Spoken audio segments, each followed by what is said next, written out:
Hi friends. ఓస్గుడ్ Perkins దర్శకత్వంలో వచ్చిన the monkey cinema ఎలా ఉందో చూద్దాం. ఇది స్టీఫెన్ కింగ్ రచించిన ఒక చిన్న షార్ట్ స్టోరీ ఆధారంగా తీసిన సినిమా. ఇద్దరు కవల పిల్లలు తమ తండ్రి చనిపోయిన తర్వాత స్టోర్ రూమ్లో పడేసిన పాత కోతి బొమ్మను తీస్తారు. ఆ కోతి బొమ్మ వెనక కీని తిప్పిన తర్వాత జనం చనిపోతూ ఉంటారు.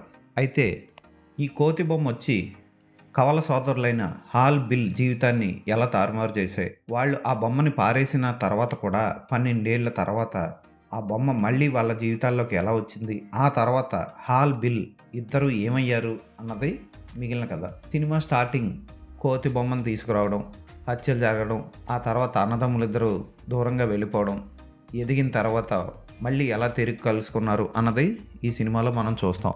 సినిమా పర్వాలేదు అనిపిస్తుంది. అసలు ఆ శపించబడిన కోతి బొమ్మ కీ తిప్పిన తర్వాత ఎందుకు జనాలు చనిపోతున్నారు అన్నదానికి అంత క్లారిటీ లేకపోయినా ఇది ఒక ఫిక్షన్ క్యారెక్టర్